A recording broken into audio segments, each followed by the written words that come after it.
Hello and welcome to the Star Wars Universe podcast. It's Erin once again and my lovely guest, Alex. Hello. Say hello, hello. Yes, Hello there. once again, Matthew is sitting out today. They have a really sore throat, kind of a sickness going on. So this might be part one of two podcast episodes we do on this episode of Ahsoka, because Matthew still had stuff to say.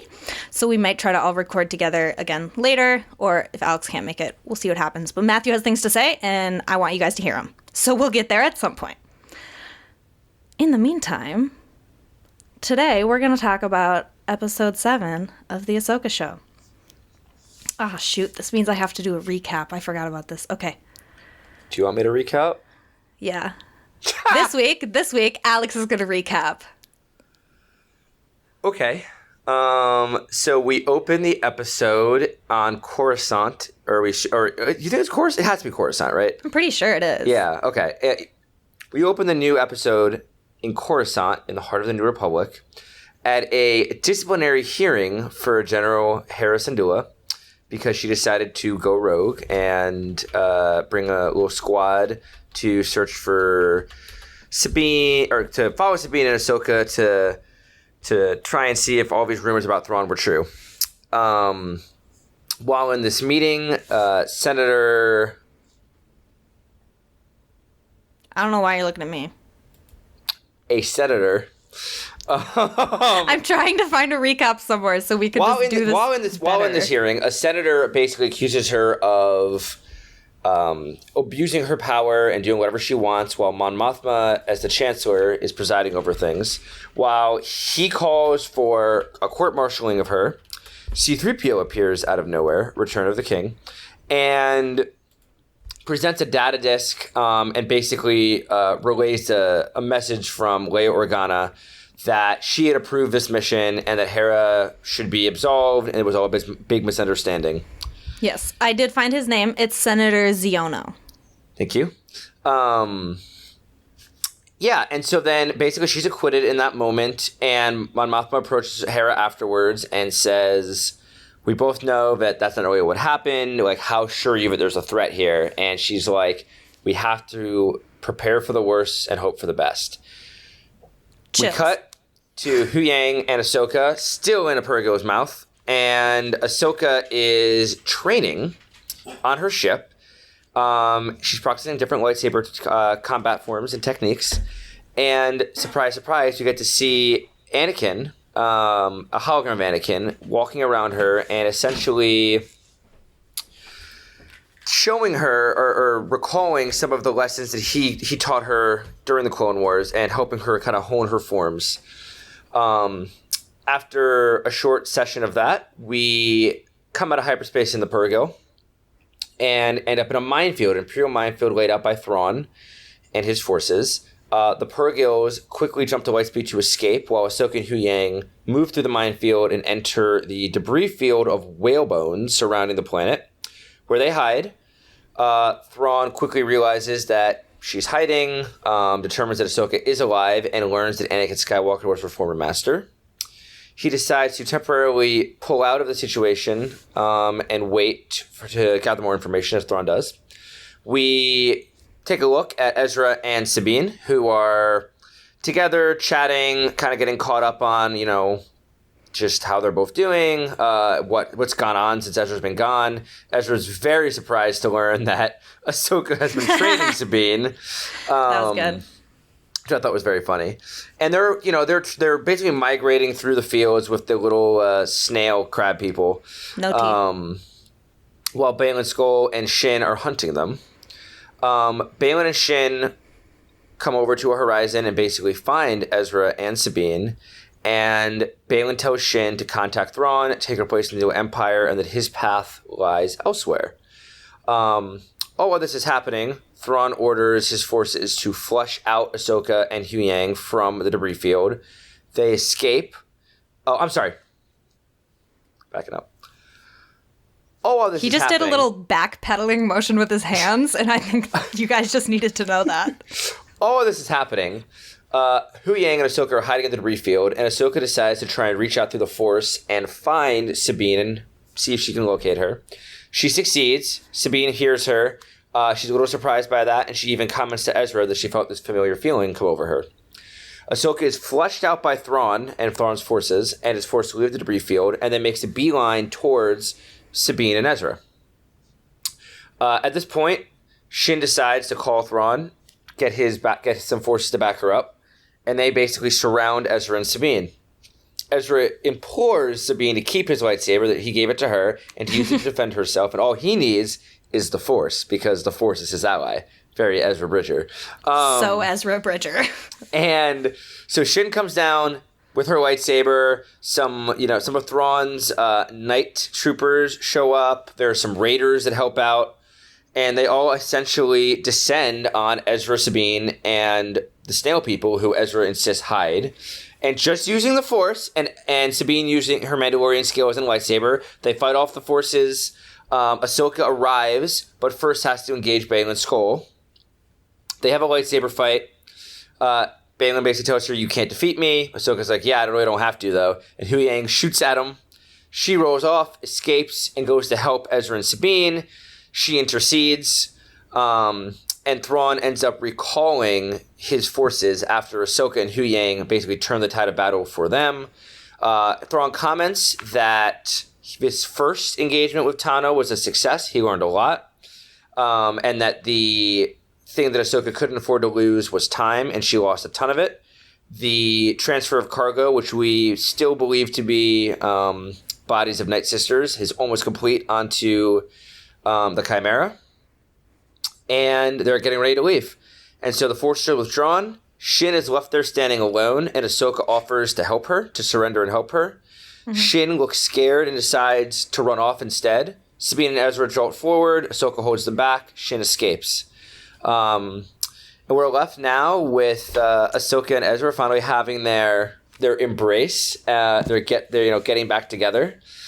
And and we're kind of left now with the final episode coming up with Thrawn getting ready to leave, the whole gang kind of back together, and not really knowing where Baylan's trying to go right now, and Shin being lost without a master. So a lot to unpack there.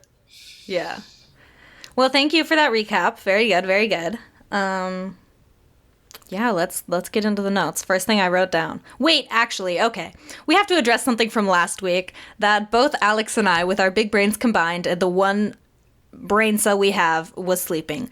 Because we talked so much about the night troopers and how that's what they called Thrawn's troopers, and how I had specifically gone back and rewound the episode to find out what they called them. As we talked about this, neither of us put together that they are night troopers as in Night Sisters, implying that they are reanimated troopers. So, great realization we both had. Yeah. Yup. Yeah, that was pretty tough. But it's fine. So, we know it now and we're here. Yeah, exactly. So, how do you... gave a long-winded monologue, Erin, you want to give me your first thoughts of the episode? Yeah. So, first thing I wrote down was 3PO, exclamation point. Very excited to see him. As always, a king. I loved when Xiono was like, "We can't admit evidence brought by a mere droid," and Chopper in the crowd loses it. He's like, yeah, we came real close to getting to see a war crime from Chopper on live TV, but he was held back. The homies held him back, but I wanted to see Chopper throw hands. Yeah, Tiva was like, "Not now, Chop, not now." Calm down. Let him cook. But yeah, just more of seeing the New Republic not take Thrawn seriously, which is going to be really funny in the Mandalorian movie when they're all proved wrong and it's really awkward for them. And I hope Xiono, this is maybe messed up to say, but I hope he dies in a really funny way because he deserves it. I hope Thrawn specifically gets him. Yeah, I support this. I mean, I also was very excited when I saw 3PO. I also like how the music was really cool there. It was kind of this weird mix of Leia's theme and a much lighter tonal version of the Rebellion music, and it was just really cool to see 3PO back on the big screen, and even just like having a reference to Leia, because she's very involved in the New Republic. But yeah, I would like to see what's his name, Xiono. At least get his. He doesn't have to die. He needs to. I mean, he either is an Imperial remnant himself, like a little mole, or he's brain dead. And either way, I need him gone. I respect my Motha's immense patience in that moment. But like, I need that man gone. I was also very excited to see 3PO join the fray. I also was like, Dave, you're spoiling me. You're giving me more Hayden. You're giving me more Hayden Christensen right now. I know. I was like, and man. in the Clone Wars garb. Dude, he knows how to feed us. And he does. Just getting to see, because we knew those holograms existed. We saw bits of them in Rebels. And I thought that it was very cool to see like a live action version of that and hear Hayden Christensen talk about Grievous, Ventress, and Dooku. Felt like Clone Wars fans and Rebels fans got to eat pretty quickly early on in the episode, which I appreciated. Yeah. And there was some good quips in there too. He says to Ahsoka, like, you'll need to defend yourself even when I'm not there, so practice these forms always. Or at least more than I do. Which is such an Anakin thing to say. It's so Anakin. I thought it was so funny. And I did notice he had one line, I think it was right before it ended, but he said specifically, I know you can do this, Ahsoka.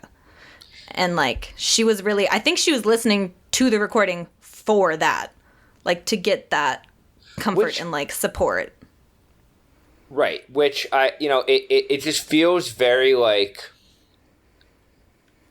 I don't know.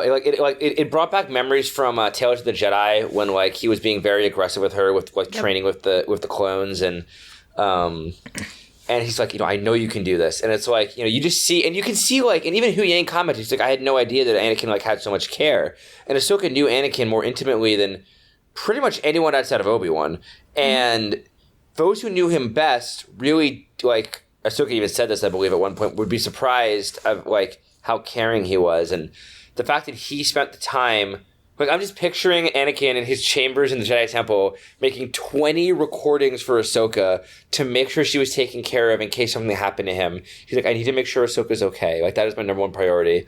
And just to see that, and then to think about like how far he fell and actually fighting and wanting to kill Ahsoka, to then, we got 3 episodes ago with him, whether it's through the Force or whatever, coming back to like help train her again. Like it just, he lost his way, but he found his way back in like the best way possible.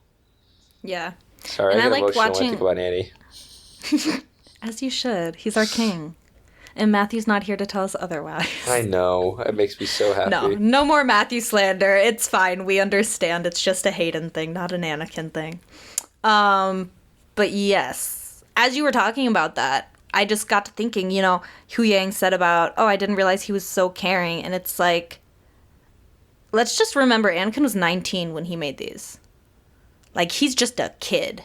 Yep. And he doesn't know how to be a teacher. He doesn't know how to be a mentor. And so, like, he's kind of getting creative and just doing everything he possibly can because she's such a responsibility. And like you were saying, he wants to make sure, number one, that she's okay.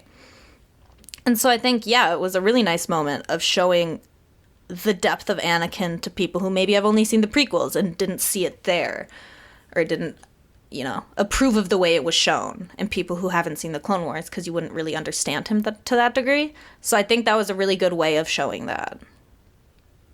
I fully agree. Yeah, and I think that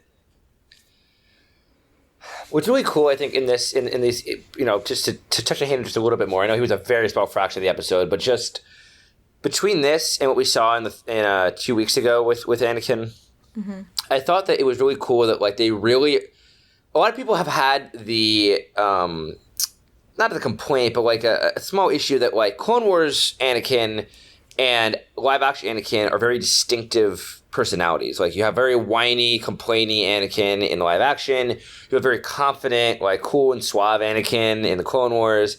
And to me, like this is kind of bridging that gap. Like you're seeing Anakin still being kind of awkward in that recording and kind of cute, but still very confident. You start to see both sides of him in this, and to me, it really bridges those two sides of him together.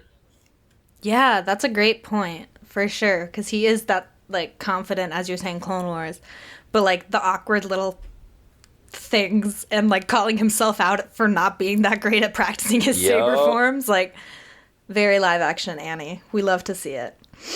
I also The next thing I wrote down as the Purgil were coming into, what's that place called? Peridia? Yeah. Yep. I wrote, can we stop abusing whales in popular media? It makes me sad. This is just a throwback to when Avatar: The Way of Water came out, and did you see that movie? Yeah. And my heart and soul were ripped out and torn to shreds because of all the whale abuse to the Talokan. Yep. I was like... That movie was good. Really good. Pretty really heavy. Sad. But yeah. really, really good. Anyways, back to Star Wars, but I was just like, come on. I was so glad when the Purgil, like, jumped to space. Hu Yang was saying, this was funny, he goes, at least the space whales are giving us some cover, and then they immediately jump into hyperspace. Yeah, they're like, bye! And Ahsoka's like, you just had to say something, didn't you? I was like how she, like, teased him, and he was like, we don't even know if we're bringing us to the right place, the right system, the right planet. And she's like, why didn't you say anything? And he was like, bro, are you kidding me? I did say something. And she's just laughing at him. She feels so much lighter these last 2 episodes. Like, this is the Ahsoka we've been waiting for. Yeah. No, it's great. It's great. And especially, like, when she goes, we're going to fly into the debris field. And he's like, no, we're not going to do that.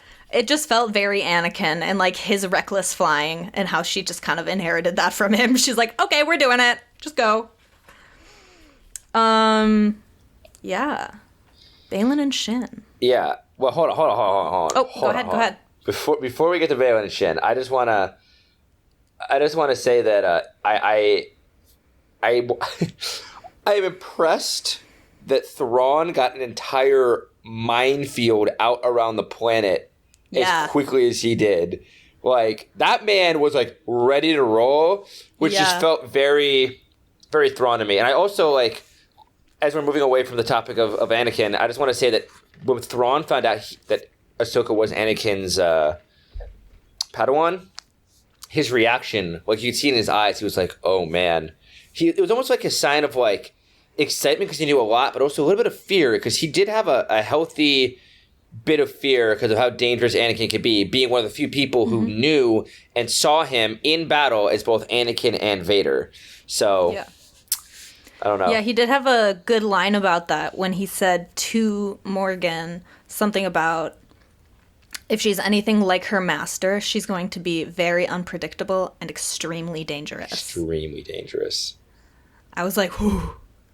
Which is like, yes, she is. But then it's like, no, I don't want you to know that, though. But, like, of course he knows it. He's Thrawn. Right. No, exactly. Oh, man. Okay. Now we can talk about Balin and Shin, because that is actually a really wild little turn we took there, I think. Yeah. It makes so much sense, though. It makes so much sense for what, like, we've been seeing and talking about this whole time. Like, ever since one of the first episodes, I've kind of referred to Shin as almost a lapdog. Like, Balin has this greater calling, and Shin's kind of like, yeah, sure, send me somewhere, and I'm gonna fight. Like, I just want to fight, and I want power, and I want to fight. She has this classic Sith drive. Correct, yeah, like the ambition and kind of just like the wild, unfiltered rage. Yep. Which currently is not serving her well, but if she is able, maybe by the movie she'll control her emotions and rage a little better. Yo, Shin with Force Lightning would be really cool. Dude, I was kind of hoping she was going to pull that out. I won't lie. I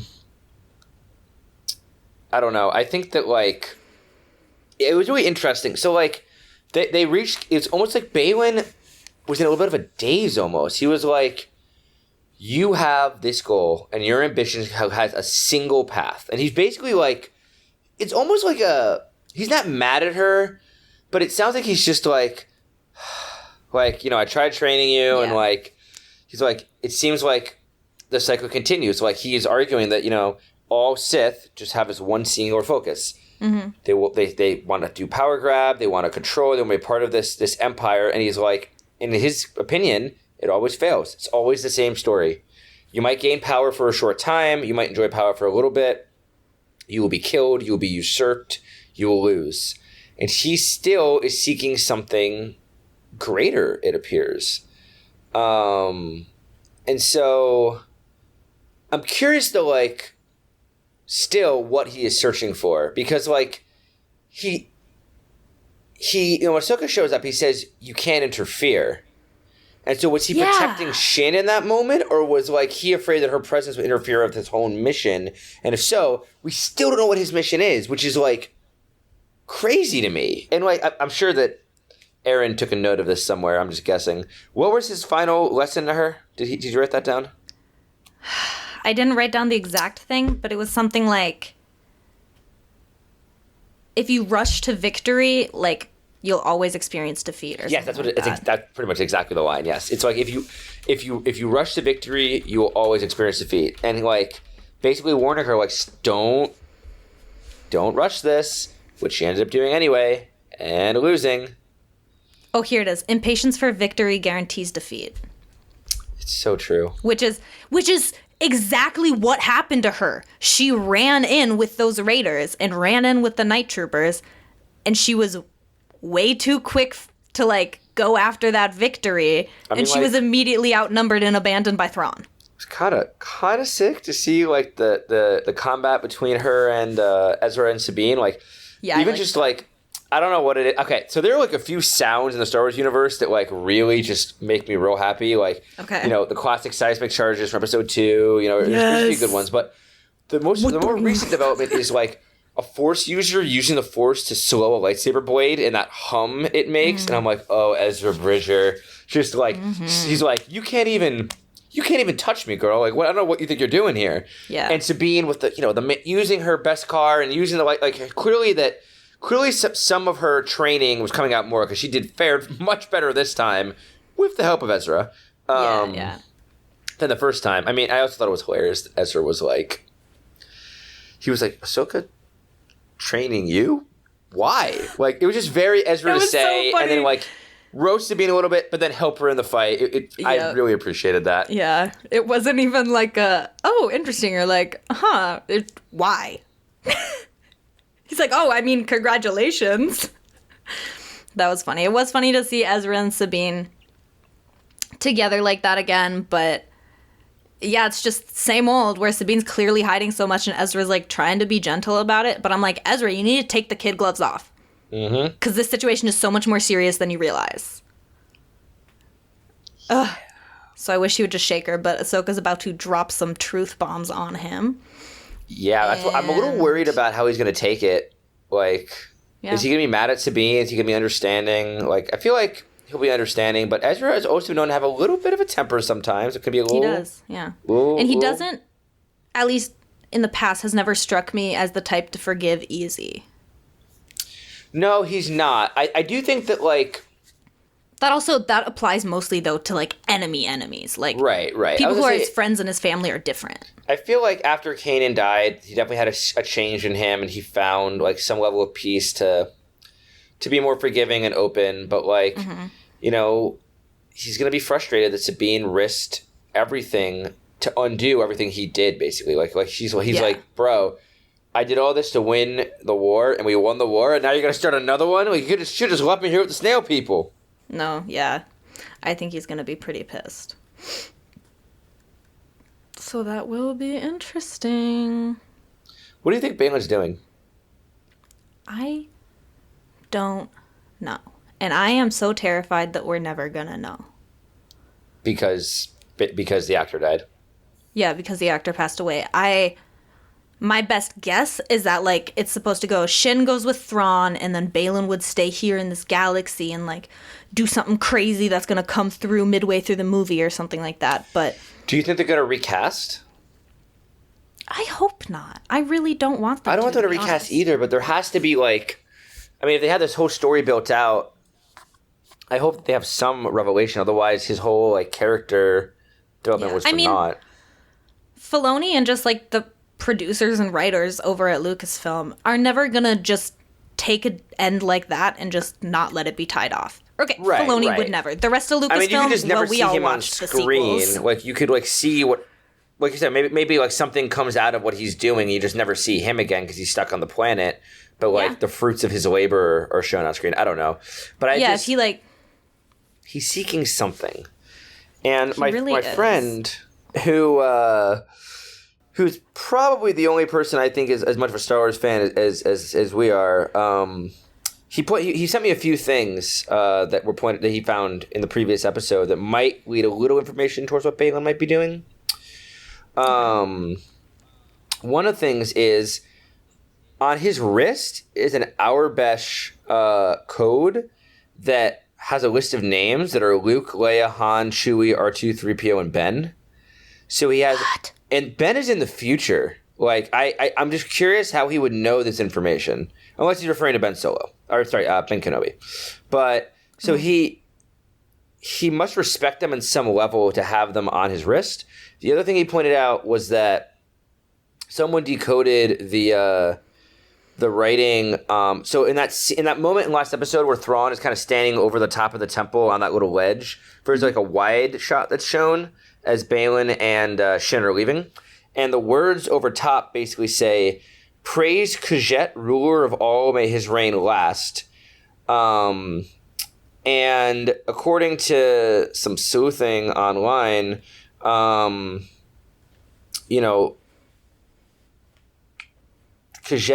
is potentially one of the first beings to ever fall to the dark side. T. And so it's possible, according to some people, his body, this guy's in some of the books, but his body is on Dathomir, etc. But some people theorize that like there's this great Force user essentially that like Baylan is seeking out to possibly like try and break the barriers, try and break the wheel somehow.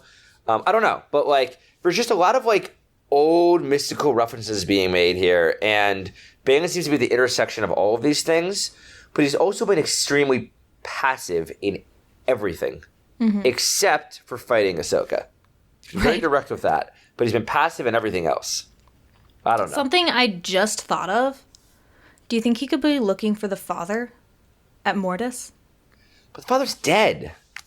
They're all dead. Well, but I feel like his spirit is Jay Chillin. I want his spirit to be Jay Chillin. I won't lie. There was, it's funny you bring that up because there was, trying to think of how to word this in a non-crazy sounding way. There was a theory essentially where like Anakin's presence in the Force was actually like that he had taken on that role of the father after all this time, and like that he was now one of the anchorites that has like, taken space there. And maybe Baylan is searching for a connection to Anakin or a connection to those anchorites and that connection to the Force. I don't know. It's possible. We have seen Filoni do much deeper cuts than I was expecting in the show, so a Mortis cut wouldn't surprise me. But I just don't know what else he could be seeking because, like, the three Mortis gods are like the beginning, the middle, and the end. They're, they're everything. They're the beginning, and I feel like that could be the only possible angle I could see to break the cycle that he sees existing. Like, I don't know what else his play would be. Yeah. Well, there is, I want to say season 6 of the Clone Wars. Yeah, in season 6 of the Clone Wars, Yoda goes on that journey and meets those kind of like sprites or like the fates almost. Yep. The ones that show him how to become one with the Force and keep his consciousness after death. Baylan could be searching for something similar to that. He for sure could, like finding a way to. Because they were very neutral within the Force, Yes. They had ups and downs going both way, but overall they were pretty neutral beings. And they didn't actually say you have to. They actually, in one of Yoda's trials in that instance was like not to actually defeat his dark side or deny it. It was to accept that it is part of him and control it. And so like finding balance was their big thing. And so I could see like him seeking out a being to help him, find that, existence after death, or find a power where he can transcend the follies of the Jedi and the Sith. Yeah. I don't know. But there's no way it's just for him, like he has to be playing at something bigger. I'm just so confused. I'm like, yeah, Filoni, I'm very confused please. about Baylan's goals as well. I really don't know where he's going. Shin, it's very clear that she has that one goal. Yeah. But it's also interesting that like Thrawn immediately picks up on the fact that Baylan's gone. And he's like, where is, Lord Baylan? What's he doing? Yeah. Like, he said, we're down a mercenary. So Thrawn clearly didn't really trust Baylan from the get-go. But I don't think Thrawn sees him as a threat necessarily. He is a factor that Thrawn's not letting go, but I think he doesn't see him as a threat yet. Yeah, I think it's more of like a loose thread than like a threat at the moment. Yes. As the Great Mothers would put it, a loose thread. Exactly. What do we think of the Great Mothers and their role in this? I mean, I think that they're going to take a ride with Thrawn back to the New Galaxy and go to Dathomir and scrounge up whatever other zombies they can, and also restart the Order of the Night Sisters there. I would not be surprised if they're our ticket to getting Cal Kestis into live action. Because, you know, she could be traveling. Erin's gonna kill me again. Keep forgetting her name. Tell me her name again. His love. His Night Sister love. Marin. It's basically my name. Yeah, good point. Marin. Yeah, good point. Maybe I'll forget your name next week. Perfect. But no, he could be traveling with Marin, and then Marin could like sense that Night Sisters are back, or like go to Dathomir, and Cal could be with her. Like this could be how we get Cal pulled in naturally into the story. I don't know. It feels like the Night Sisters are playing some role under the surface here. Obviously, part of it clearly is that like they need to build an army. Now, what's confusing to me is why do the Night Sisters have never served anybody? Why do they feel the need to serve Grand Admiral Thrawn? They're like, the fates demand it. We have to serve you. Like, are they just doing this because they want to get back to the other galaxy and then they're going to just break off from him and they're going to do their own thing? Are they going to honor their deal with him? Like, I don't know. I feel like Thrawn is not one to trust so easily. But he does desperately want to get home. Yeah, I mean, he's also been on this planet with these witches for like 10-ish years, right? Yeah. Something like that. So, like, even if he's not easy to trust, maybe, like, they've worked out some sort of understanding by now, you know? I would hope so. I mean, like, maybe it's like, you let me use your army to, like, take over the galaxy and I will give you more power or something. I don't know. But I can see Thrawn working out some kind of deal. Thrawn's always 3 steps ahead, except when Ezra Bridger pulls up with some Purrgil. So... Yeah, very true, very true. I don't know what to think about the Great Mothers. It's funny because after the last episode we saw, you know, where they all showed up for the first time, it was like, whoa. My dad was out of town, but he watched it, and we were talking about it, and he was like, I just don't see how, like, those witches could have known Ahsoka was coming. Like, it seems like they're just too powerful. And I looked at him and I was like, I don't know how to say this, but they just are that powerful. Mm-hmm. Like, I don't want to, like, spoil anything or give you any ideas, but I'm going to tell you right now, they're able to do it. And they did it. Yeah, I think that we see that in the Clone Wars. The witches are like, I mean, Mother Talzin almost kills Dooku with her magic. Yeah. You know, able to raise an army of the dead, able to, like, you know... I mean, they have... The Night Sisters have unbelievable powers, and I think that them being able to, like, sense Ahsoka, sense another Force user, especially, like, you know, a lot of beings in the universe call, you know, the Force is just one term for this energy that exists in the universe, and the Night Sisters tap into their own form of that along with dark magic. And so, like, it's not surprising that they could sense, you know, in an otherwise void galaxy, a very powerful Jedi Force user entering the area. Yeah, totally. Yeah, I just want to know what they're gonna do. I want to see more Night Sisters is what I want, okay? Like, the Mothers are great, but can I get some, like, Night Sisters with their, like, pink bow and arrows? I mean, you might see some very creepy zombies next episode, depending how this all goes. I mean, I don't know what we're going to actually see or not. I don't know if they're going to reveal to us what's in there. I also really liked, I want to point out real quick, this is from earlier, that we had a reference to what's going on in Mandalore and Gideon, and it's just beginning to connect the pieces. It's slowly pulling the timeline into view for us. Yep, because, like, Mandalore just recently happened. Clearly no one thinks Gideon's a threat still. The Shadow Council, you know, that has existed. Oh, man, I don't know. Like, I mean, we saw in what was it? It was Andor. There was a shadow. Was it which God, I'm blanking right now. What are you talking about? Was it Mandalorian season 3? Was it Andor? Where did we see that Shadow Council where they were waiting for Thrawn? I have no recollection of a Shadow Council. Oh, man. Like, I believe you, but I'm confused. Imperial Shadow Council. It was... let's see here. We see it... Well, basically, Gideon shows up with his Shadow Council. Remnants. I think it was Mando season 3. Yeah, it's chapter 23. There you go. So they're talking about the awaiting Thrawn. The Shadow Council, like a full-on Imperial Shadow Council of warlords exists. The New Republic has no idea this is happening. I remember this now. And the fact that they even are denying, with Mandalore, Gideon's working alone. He's not anything. Like, they are underestimating the threat again. I don't understand how they're making the same mistake again. I mean, Balin is so right. It's the same cycle. They underestimate the Empire, the Imperials, and they're gonna end up losing again. And it's just this constant struggle for power. Because they just don't seem to believe Hera, a war hero, immediately no, screw you, you're just wrong. Yeah, they're so kind of enamored with the idea of this peace that they have that they're not willing to see anything that could shatter it. This peace and newfound power for those that were in the rebellion. Yes. Yep. Power corrupts very quickly. Yes, I do. Yeah,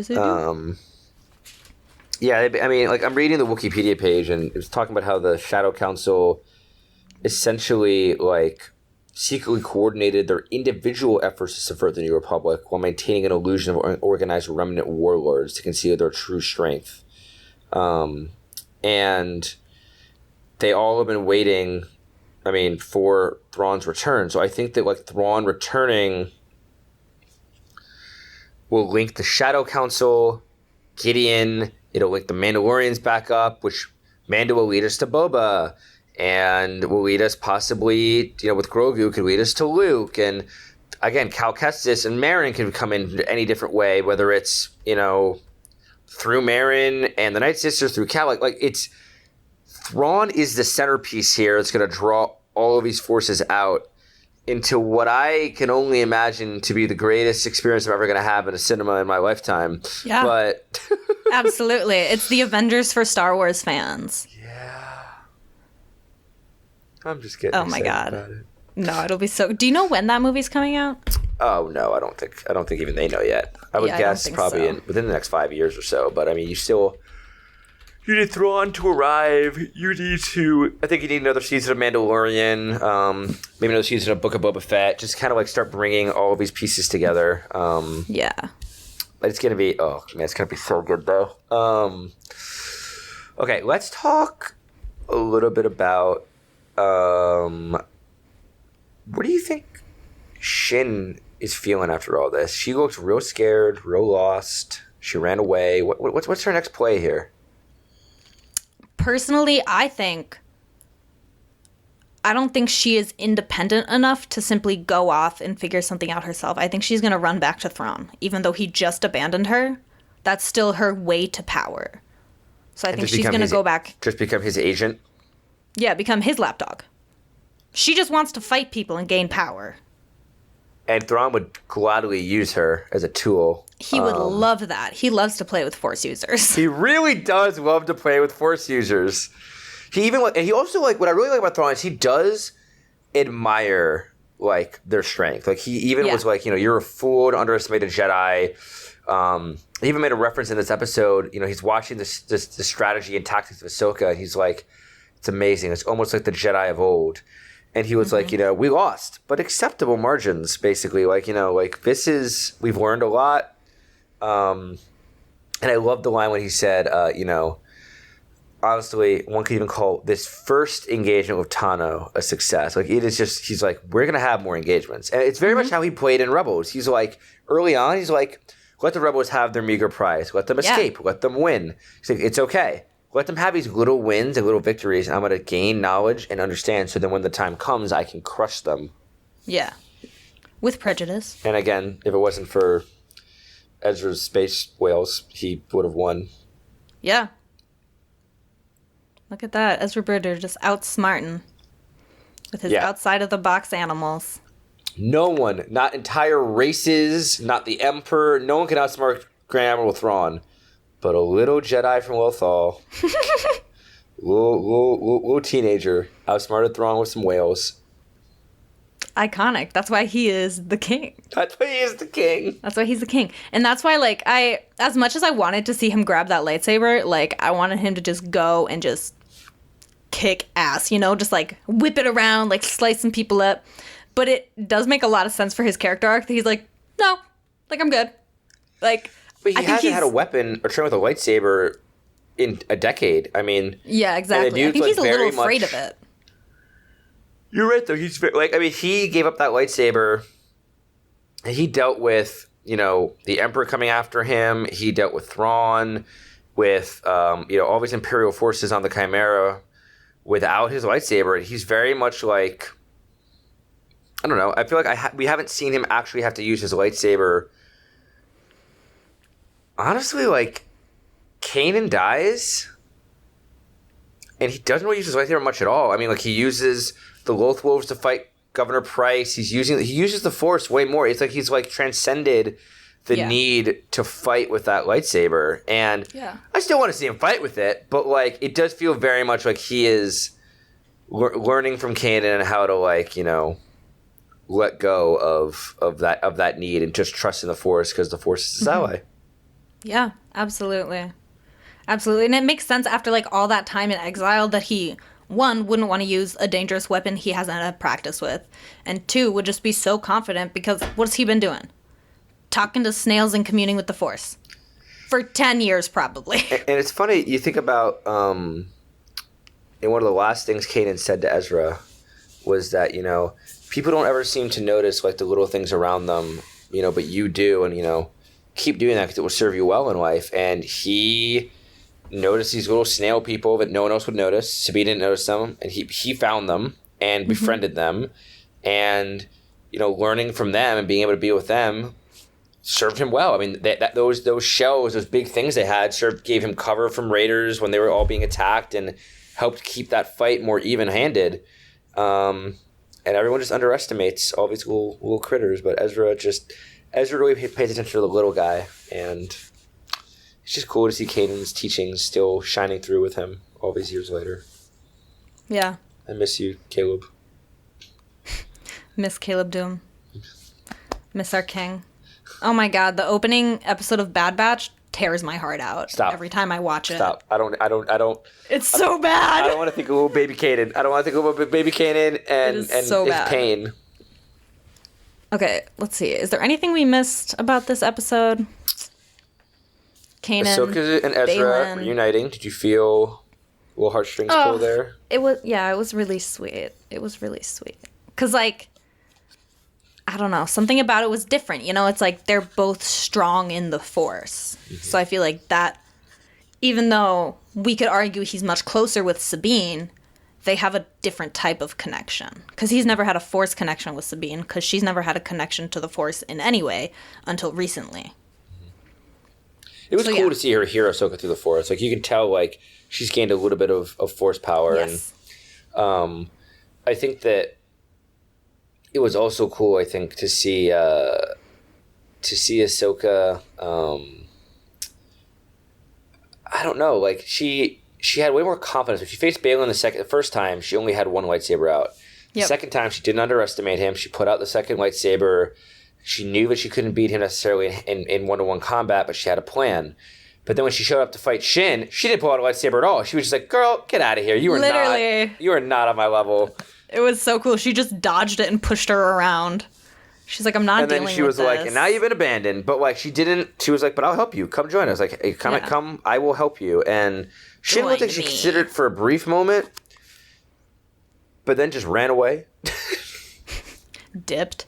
I don't know. To me, I personally did not think she considered it in any way, shape, or form. I think on her face was a lot of, like, hurt and fear, because, like, Even And though when confusion. when her and Balin kind of parted, she had a bit of a smile because she was excited about the idea of, claiming her spot in this new empire. But I think once the night troopers pull out, she's like, wow, okay, so my master kind of like cut me off because I wasn't on the same page as him.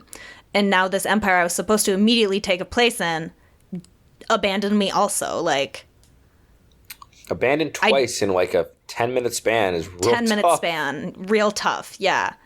And so, yeah, I think, I mean, maybe she considers it, but like, I kind of saw it as her mind just like searching through all of her L's and being like, am I able to pull off a W in this moment? And she said, absolutely not. So she ran away. Yeah, I mean, I just felt like she like briefly thought like, what are my options? Run away, join them, try and fight. And like she did look scared and lost. And like for a minute there, I felt kind of bad for her. It's like this, she was trained by Balin, she's clearly like very curious. She really admires him a lot. Mm-hmm. And Balin's like, you got to go. And so, like, she respects his decision to part ways. I think she's a little excited about it too. She did. She looked a little excited to like go after power, but she also, I think there was a little bit of like bittersweetness there. She losing Balin. Like, at first, she was like, "You're not coming." Like, what the hell? Yeah, she was like, "What do you mean? I go destroy them?" Yeah, but then he was like, we have separate paths, and she was like, "All right, I respect that. I understand that." No resentment towards her master didn't seem like, but still I think a bit of hurt. And so I think the concept of like maybe having a Force-sensitive master might have crossed her mind in this moment. I don't know. But in the end, she chose to run away. Maybe back to Thrawn, maybe to be his lapdog, maybe back to Balin. I don't know. She's running back. I can't see her being solo at the moment. She's been reliant on everyone for too long. Maybe she tries to go solo, but there's no way for her to get off the planet without either going with Ahsoka or going with Thrawn. Yeah. And also, it's not like Ahsoka's just going to wait around for some Purgo to show up, right? Either Ezra has to call them to them somehow, or they have to sneak aboard Thrawn's ship. My prediction is Ezra calls the Purgo, personally, just because... I mean, that'd be pretty I think it would be really hard to pull off a, like, heist-style sneak aboard the Chimera in the next 40-minute episode. I think it'd be easier to do kind of what they did. Usually they're like an hour. Okay, you're right. Please be an hour. Please. But yeah, Shin. What is she gonna do? What is she gonna become? At this point, we know nothing. It's actually incredible. We're through 7 episodes and we know nothing. Like, what is Thrawn's plan? Nothing. Is the New Republic going to actually believe Hera and have any preparations? Probably not, but we don't know. What's going on? Like Ezra, Ahsoka, and Sabine, how are they getting off the planet? What's their plan? Do they know the severity of what's going to happen? Where's Shin going? Where's Balin going? Are we all parted ways? Do we have all these diverging paths? Like, who knows? What's Mando and Grogu doing? Are they just hanging out, being little son and dad in their little new home on Navarro? Is Boba just hanging out in Jabba's palace still? Like, sure. Is Luke running around with Lando looking for remnants of the Sith? Like, wait, where are all these people? What is happening right now? How are they all converging? We know nothing. The entire show has ended. We've loved every episode, but we know nothing. Which actually I think is part of the masterclass of it all. Yeah. The way you can introduce so many loose ends that are going to be tied, but like for now, open ends, and still have it be a good show. Very impressive. I agree. I will say this last episode just made me so excited to cosplay Shin. I went out and bought, I thrifted some stuff for her undershirt today, and now I need to learn how to sew, which will suck. You also need to grow the hair out to a little bit of a bob. Nor I will be buying a wig. You went, no ma'am. No, I like my little buzz cut right now. I'm living my best Eminem life, Oh my god, you do look like Eminem. I look like Eminem. Wow. That's actually incredible. Are you going to do Shin for Twin Cities Con? Oh, no. That is way too soon. That's in like a month. Okay, so Ahsoka. So it's going to be Ahsoka and then my Twi'lek OC. No. But yeah. Shin, hopefully for Dragon Con next year is my goal, which is start of September. I'll be Anakin the day you're Ahsoka, and I'll be Obi-Wan the day you're the Twi'lek, and we can pretend like we're in the Clone Wars. Yes. Okay, any last thoughts on the episode? Or hey, why don't we do a little predictions moment? Do you have any predictions or hopes for the finale? Erin loves Eyes to got spring so these questions wide. on me. Erin really loves springing questions on me. Do you want me to go first? Okay. Prediction? I also think Ezra's going to be the one to call some Purgo. But no, actually... No, yeah, I think that makes sense. Because honestly, why would he not do it earlier, but he didn't have a ship to go in? That makes sense, I guess. Yeah, can't really just I guess raw he could just kind of get Jonah style and set in his mouth. But, I'm kidding. I think Ezra calls the Purgo. That's probably how they escape. I think Thrawn successfully gets all the Night Sisters on board. I think Shin's going to go with Thrawn. They're going to go back to the main galaxy. With the Night Sisters as well, with the Great Mothers. Baylan, I think, is going to discover the tomb of some being on this planet. Mm-hmm. And he's going to go down there in search of something. And we're not going to, I don't think we're going to get closure on Baylan, unfortunately. Me neither. I think he's going to discover something, like some tomb or something. He's going to die. He's going to, delve into that area. And then we're going to be like, oh, God, what is this other force happening here? Yeah. I think all our heroes it'll be like a new threat introduced or something like that. I think a threat gets introduced. I think that we end up back. We end up back in the new galaxy, and maybe one of the final things we see is Thrawn overlooking either Coruscant or one of the core worlds, and is I'm back, or he steps into the Shadow Council. But he's going to make his presence known, I think, very distinctly in this episode, whether it's to the Republic or the Shadow Council. And the final prediction I have is I think we'll get to see an Ezra and Hera reunion, which will make me cry. And he'll meet Jason, and he will cry. Oh my God. Things I didn't think about and know that I needed. Cry. For sure. So you think...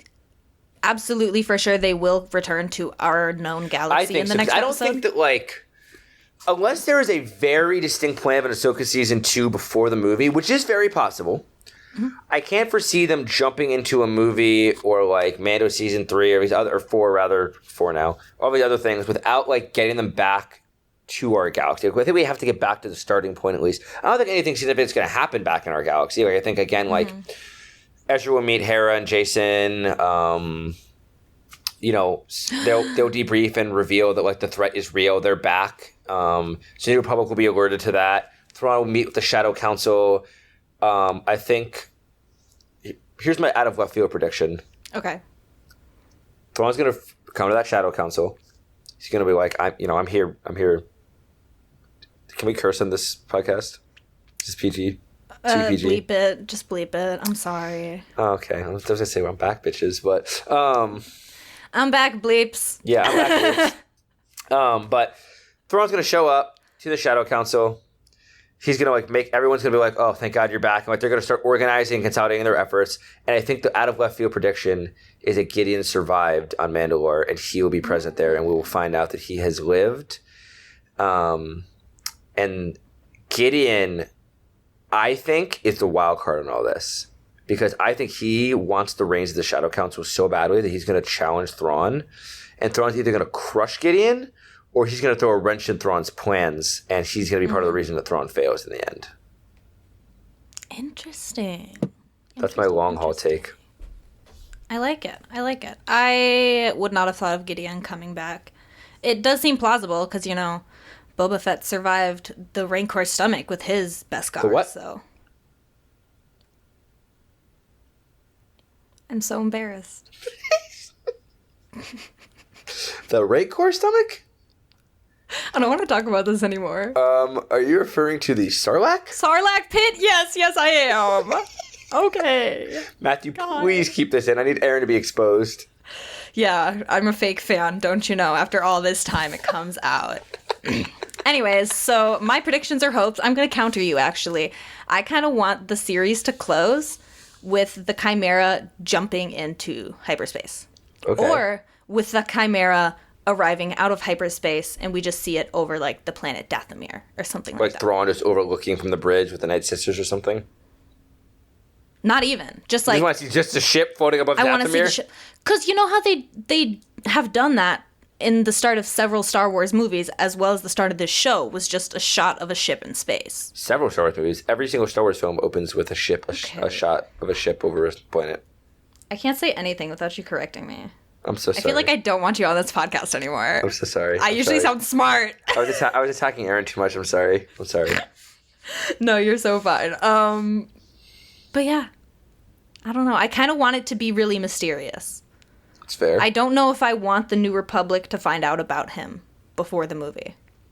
Or before whatever comes next, whether it's a new season of Mandalorian, Book of Boba Fett, whatever. Well, maybe you could just be like, we end. I need a payoff of Hera and Ezra and Jason seeing each other.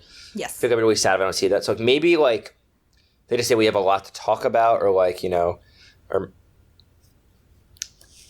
somehow Thrawn returned.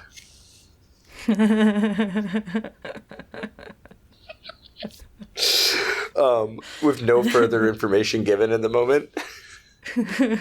Just leave the New Republic and Hera on a cliffhanger. Like there's a moment of joy, but then they're like, we have to talk, and then maybe it's just like we have to talk. Then we cut to the Chimera over Dathomir, and Thrawn just overlooking the planet and saying something like, "Now then, let's begin."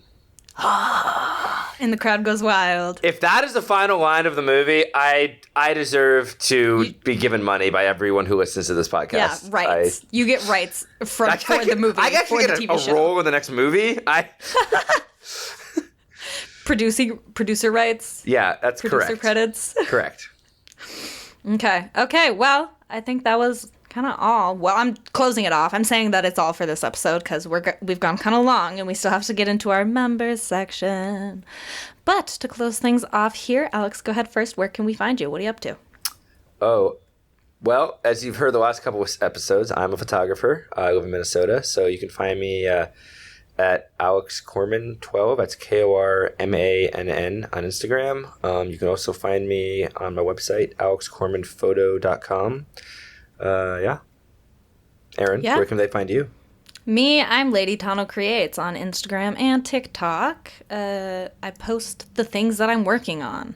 And I also post super cool pictures by photographers who are super cool and definitely not looking at me right now, who make me look really cool. As far as the show, you can find everything at theethicalpanda.com. Matthew is at the Ethical Panda Podcasts on Instagram. And yeah, please send in your feedback. I don't think this will air, so when it does finally air after the strike, send in your feedback about whatever we're talking about. The writer's strike is over. That's step one. Oh, it's over? The writer's strike ended 2 days ago. Okay, well, I'm sorry. Damn, Erin, Erin, I love you, but you're taking a lot of L's today. Okay, just call me Shin.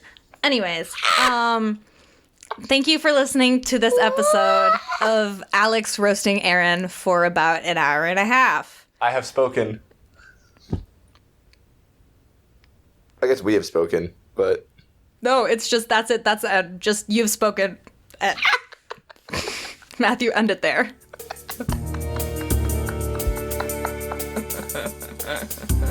Ah!